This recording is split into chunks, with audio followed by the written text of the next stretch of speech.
नमस्कार साथीहरू। निरन्तर रूपमा हामीले जानेका कुराहरू, सिकेका कुराहरू, भिडियोहरू बनाएर तपाईहरुलाई पनि शेयर गर्ने अभियान अन्तर्गत आजको यो भिडियोमा मैले नेपालको शेयर बजारमा कारोबार हुने 26 वटा कमर्सियल बैंकले आर्थिक वर्ष 78-79 को तेस्रो त्रैमासिक रिपोर्ट प्रकाशन गरिसकेका छन्। तेस्रो त्रैमासिक रिपोर्टको आधारमा अब्बल 5 वटा कमर्सियल बैंकहरू कुन कुन पर्न सफल भए भन्ने बारेमा यो भिडियोमा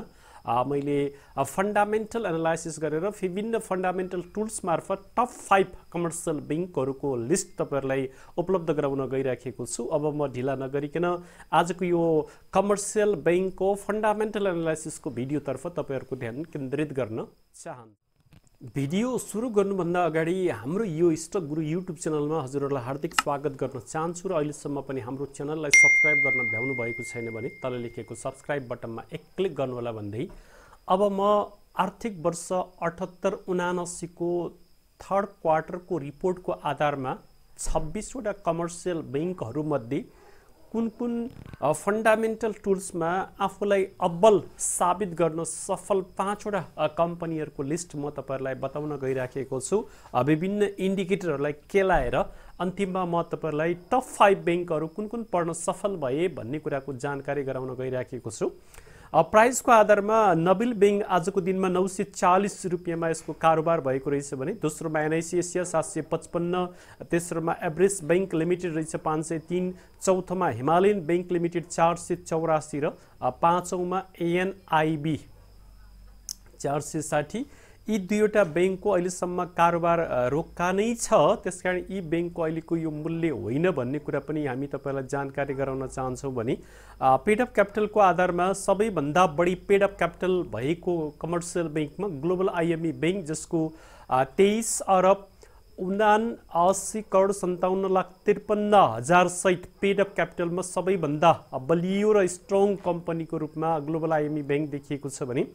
एग्रिकल्चर डेभलपमेन्ट बैंक लिमिटेड जसको 19 अरब 70 करोड 71,70,000 भन्दा बढी यसको पेड अप क्यापिटल छ भने प्राइम कमर्सियल बैंक जसको मार्केट प्राइस 291 यसको पेड अप क्यापिटल 18 अरब 65 करोड 63,22,000 भन्दा बढी छ भने नबिल 940 जो अगाडि हामीले भनिसक्यौं 18 अरब 49 करोड 61,87,000 सहित आफूलाई चौथो नम्बरमा उभ्याउन सफल भएको छ भने एनएमबी जसको पेड अप क्यापिटल 18 अरब 36 करोड 67,06,000 यसको पेड अप क्यापिटल देखिएको छ। यो थर्ड क्वार्टरसम्म आइपुग्दा पेड अप क्यापिटलको आधारमा सबैभन्दा बलियो बैंकको रूपमा ग्लोबल आईएमई बैंक एक नम्बरमा पर्न सफल भयो भने एनएमबी पाँचौं नम्बरमा पर्न सफल भएको रहेछ। त्यसैगरी रिजर्भको आधारमा रिजर्भमा सबैभन्दा बढी रिजर्भ भएको नेपाल बैंक लिमिटेड जसको 20 अरब 25 करोड 45,85,000 भन्दा बढी यसको रिजर्भ रहेछ। पेड अप क्यापिटल भन्दा धेरै रिजर्भमा आकर्षक रूपमा आफूलाई प्रस्तुत गर्न सफल भएको छ। तर यो सरकारी बैंक भएको हुनाले जति धेरै रिजर्भ भए तापनि लगानीकर्तालाई त्यति राम्रो बोनस दिँदै आइराखेको छैन, रिजर्भ मात्रै थुपार्दै बसेको अवस्था देखिन्छ भने नबिल दोस्रोमा रहेछ रिजर्भमा 16 अरब 69 करोड 93,16,000 यसको रिजर्भ रहेछ। रिजर्भमा नबिल बैंक दोस्रोमा पर्न सफल भयो भने एनआईबी तेस्रो 14 अरब 82 करोड 36,02,000, एग्रिकल्चर डेभलपमेन्ट जसको 13 अरब 79 करोड 90,86,000 भन्दा बढी यसको रिजर्भ रहेछ भने एनआईसी एसियाले आफूलाई रिजर्भमा पनि पाँचौं नम्बरमा पार्न सफल भएको देखियो 12 अरब 73 करोड 34,75,000 सहित एनआईसी एसिया पाँचौं र नेपाल बैंक लिमिटेड एक नम्बरमा पर्न सफल भएको अवस्था देखिन्छ भने नेट इन्ट्रेस्ट इन्कम जो यसको कोर बिजनेस हो, यो कोर बिजनेसबाट कमर्सियल बैंकहरू मध्ये एनआईसी एसियाले सबैभन्दा बढी अहिले आम्दानी अर्जन गर्न सफल भएको रहेछ। यो थर्ड क्वार्टरसम्म आइपुग्दाखेरि 18 25 करोड 84,43,000 भन्दा बढीले नेट इन्ट्रेस्ट इन्कम आर्जन गर्न सफल भएछ भने दोस्रोमा ग्लोबल आईएमई बैंक जसको 7 अरब 43 करोड 97,44,000 यसको पेड अप क्यापिटल कम तर यसको पेड अप क्यापिटल बढी छ, तैपनि एनआईसी एसियाले सबैभन्दा बढी नेट इन्ट्रेस्ट इन्कम आर्जन गर्न सफल भएको रहेछ। नबिल तेस्रोमा रहेछ 6 अरब 59 करोड 2,58,000, चौथोमा एडीबीएल 5 अरब 58,46,39,000 भन्दा बढी यसको नेट इन्ट्रेस्ट इन्कम रहेछ यो थर्ड क्वार्टरसम्म आइपुग्दा। त्यस्तै गरी सिद्धार्थ बैंक लिमिटेड यो पनि धेरै राइजिङ हुँदै अगाडि बढिराखेको छ, जसको 4 अरब 76,13,56,000 भन्दा बढी यसको नेट इन्ट्रेस्ट इन्कम रहेछ यो थर्ड क्वार्टरसम्म आइपुग्दा। यसरी इन्ट्रेस्ट इन्कमको आधारमा एनआइसी एसिया नम्बर 1 र सिद्धार्थ बैंक नम्बर 5 मा पर्न सफल भयो भने टोटल अपरेटिङ इन्कम कार्य सञ्चालनबाट गरेको यिनीहरूको कमाईमा एनआइसी एसिया नै 1 नम्बरमा रहेछ, जसको इन्कम चाहिँ 10 अरब 3,22,88,000 भन्दा बढी यसको टोटल अपरेटिङ इन्कम रहेछ भने ग्लोबल आइएमई को 9 अरब 57,57,37,000 रहेछ, नबिलको 8 अरब 55,11,60,000 रहेछ, एग्रिकल्चर डेभलपमेन्ट बैंकको 7 अरब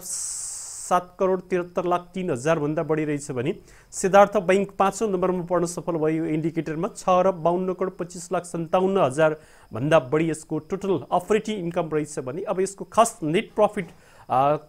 हामीले हेर्नुपर्ने हुन्छ लगानीकर्ता साथीहरूले।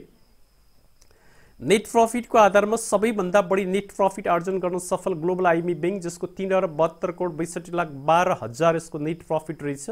पेटेप क्यापिटलको आधारमा यसको नेट प्रफिट बढी हुनु स्वाभाविक पनि हो। एनआइसी एसिया जसको नेट प्रफिट 3 अरब 60,45,98,000 भन्दा बढी रहेछ भने नबिल तेस्रोमा पर्न सफल भयो।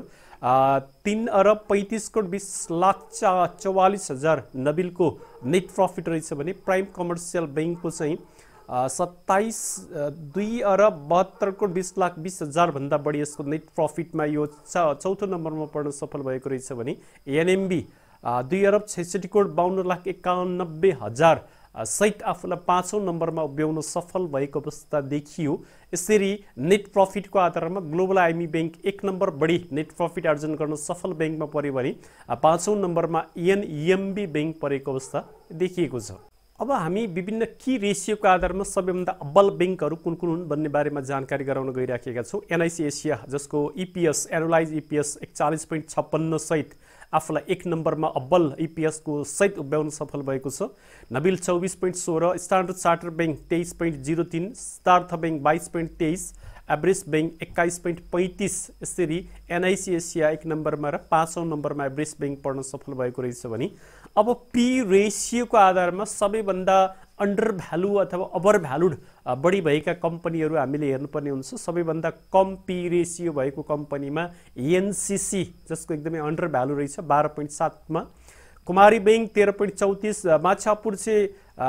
13.44, सनराइज 14.5 र मेगा 14.11। सबै साना बैंकहरू पेड अफ क्यापिटल पनि कम भएका बैंकहरू नै पी रेसियोमा अन्डर भ्यालुमा देखियो भने सबैभन्दा बढी पी रेसियो भएको नबिल बैंक 38.91, हिमालयनको यो अहिले कारोबार छैन, एनबीबी 27.18 यसको पनि कारोबार छैन नेपाल बङ्गलादेश बैंकको, एनआईबी यसको पनि छैन, एडीबीएल 25.46 देखियो भने प्राइस बुक भ्यालु रेसियोको आधारमा यो रेसियो 3 बिलो भएको बेस्ट मानिन्छ। 3 बिलो भएका बैंकहरूमा एनबीएल 1.32 रहेछ भने सनराइज बैंक 1.5, बीओकेएल 1.53, केबीएल 1.58 र एनसीसी चाहिँ 1.58 जो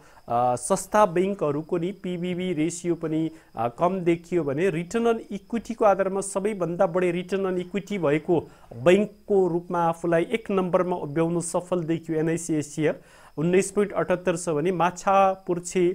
बैंकको 14.44 रिटर्न अन इक्विटीमा माछापुर्छीले आफूलाई दोस्रो नम्बरमा उभ्याउन सफल भयो भने ग्लोबल आइएमई बैंक को 13.97, पीसीबीएल को 13.64 र एनएमबी को 13.61 देखियो। एनआइसी एसिया 1 नम्बरमा पर्न सफल भयो भने एनएमबी 5औं नम्बरमा पर्न सफल भएको छ। त्यस्तै गरी हामीले हेर्नुपर्ने एउटा महत्त्वपूर्ण अर्को इन्डिकेटर हो डिस्ट्रिब्युटेबल प्रफिट, जुन प्रफिटको आधारमा सबैभन्दा बढी वितरण योग्य प्रफिट जम्मा गरेर बस्न सफल बैंकको रूपमा एभरेस्ट बैंक लिमिटेड जसको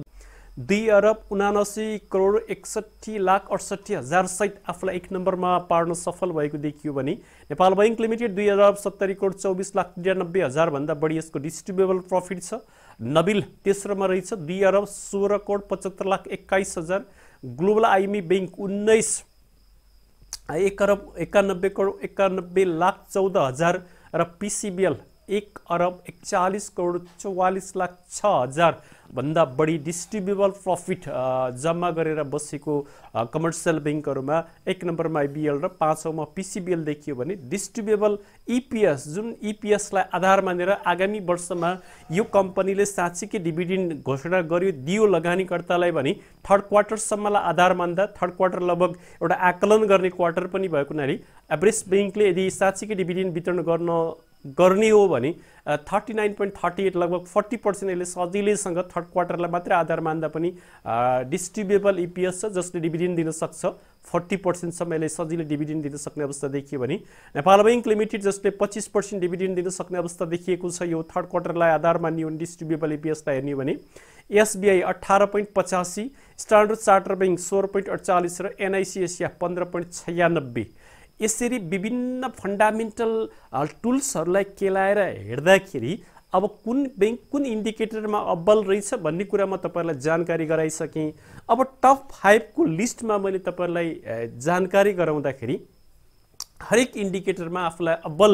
बैंकको रूपमा उभ्याउन सफल भएको तर डिस्ट्रिब्युबल प्रफिट अझै पनि कम भएको बैंकलाई मैले 1 नम्बरमा एनआईसी एसिया राखे भने दोस्रो अहिले पनि नेपालको कमर्सियल बैंकिङ सेक्टरमा राज गर्दै आइराखेको blue chips company Nabil bank नै छ जसको रिजर्भ अहिले पनि एकदमै आकर्षक छ त्यो बैंकलाई राख्न चाहे भने तेस्रोमा ग्लोबल आईएमई बैंक र चौथोमा चाहिँ एग्रिकल्चर डेभलपमेन्ट बैंकलाई मैले राख्न चाहे भने केही इन्डिकेटरमा एकदमै पेड अफ क्यापिटल लो हुँदा हुँदै पनि धेरै राम्रो गर्न सफल सिद्धार्थ बैंक लिमिटेडलाई मैले 5औं नम्बरमा राख्न चाहे भने नेपाल बैंक लिमिटेड पनि हरेक इन्डिकेटरमा अब्बल छ तर यसको डिभिडेन्ड हिस्ट्री त्यति लौलाग्दो नभएको हुनाले यसलाई मैले 5औं नम्बरमा सिद्धार्थ बैंक सँगसँगै राख्न चाहे। यसरी तपाईहरुले फन्डामेन्टल एनालाइसिस गरेर फन्डामेन्टल कुराहरू बुझेर ई कमर्सियल बैंकमा अहिले जो एकदमै लो भ्यालुमा आइसकेका छन् पी रेशियो पनि तपाईहरुलाई अघि मैले देखाइसके धेरै तल पुगिसकेको अवस्थामा यी कम्पनीको शेयरमा लगानी गर्न चाहनुहुन्छ भने यी 5 वटा बैंकहरू बलिया पनि छन् ठूला पनि छन् र मूल्य पनि तुलनात्मक रूपमा अरु बैंक भन्दा अलिकति महँगो पनि छ र भविष्यका धेरै ठूला र एकदमै आकर्षक डिभिडेन्ड दिन सक्ने कमर्सियल बैंकहरूको सूची मैले तपाईहरु समक्ष प्रस्तुत गरिसकेको छु। अब यो भिडियोलाई आधार मानेर यी कम्पनीको शेयरमा लगानी गर्न सक्ने एउटा रेफरेन्स तपाईहरुलाई उपलब्ध गराएको छु तर कुराहरुका सुन्न निर्णय आफै गर्ने हो र आफूले पनि अध्ययन र अनुसन्धान गरेर यी मध्येबाट कुनै पनि कम्पनीमा एक दुईवटा कम्पनीमा तपाईहरुले मिड टर्म लङ टर्म लगानी गर्न सक्नुहुनेछ भन्ने कुराको जानकारी गराउँदै यस्ता महत्त्वपूर्ण जानकारीमूलक भिडियो लिएर हामी फेरि आगामी दिनमा प्रस्तुत हुनेछौँ। हरेक सेक्टरका